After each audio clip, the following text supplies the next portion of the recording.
மகாபாரத யுத்தம் பஞ்சபாண்டவர்களுக்கும் கௌரவர்களுக்கும் நடைபெற்றது. இதிலே பீஷ்மர் முதலிலே இறந்து விட்டார். கௌரவ படைகளுக்கு தலைமை தாங்கி இருந்தவர். பின்பு துரோணாச்சாரியார் சேனாதிபதி பதவி வகித்தார். அவரையும் பஞ்சபாண்டவர்கள் வஞ்சகத்தால் சூழ்ச்சியால் கொன்று விடுகிறார்கள். இதனால் கோபமடைந்த துரோணாச்சாரியாருடைய பிள்ளை அஸ்வத்தாமன், அவனுக்கு ரொம்பவும் கோபம் வந்து விட்டதாம். அவன் என்ன பண்ணுறான், என்னுடைய தந்தையை கொன்றீர்கள் அல்லவா, அதனால் ரொம்பவும் கோபத்தோடு நாராயண அஸ்திரத்தை விடுகின்றானாம். இந்த நாராயண அஸ்திரத்திற்கென்று ஒரு வலிமை உண்டு. என்னன்னா, ஆயுதம் தாங்கிய எவர் இருந்தாலும் எதிரே அது கொன்று விடுமாம். இத்தகைய ஒரு திறன் உண்டு.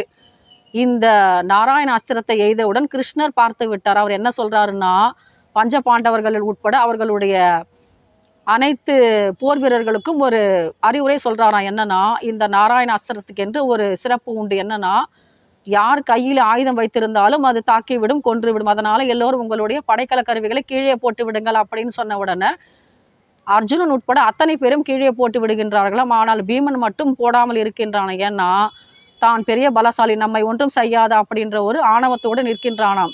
இப்பொழுது நாராயண அஸ்திரம் கிட்டே வருகின்றது. ஆனால் இந்த நொடி பார்த்து என்ன பண்றார் கிருஷ்ண பரமாத்மா, ஓடி வந்து அவனுடைய கையில் இருந்த ஆயுதத்தை பிடுங்கி எறிந்து விடுகின்றாராம். இப்போ இந்த நாராயண அஸ்திரம் இவனை பார்த்து கிட்டே வந்து ஆனால் கொல்லாமல் விட்டு விடுகின்றதான். ஏன்னா, கிருஷ்ண பரமாத்மா இருக்கின்ற வரையில் பஞ்சபாண்டவர்களுக்கு எந்தவித இடர்பாடும் நேரிடாதவாறு காப்பாற்றி கொண்டிருக்கின்றார் கிருஷ்ண பரமாத்மா. இது கிருஷ்ண பரமாத்மாவினுடைய அற்புதமான ஒரு சக்தி. ஏன்னா, பஞ்சபாண்டவர்கள் அவரே கதி என்று எப்பொழுதும் நினைத்து கொண்டிருக்கிறார்கள். இந்த பக்திக்கு கிடைத்த சன்மானம். ஜெய் கிருஷ்ணா.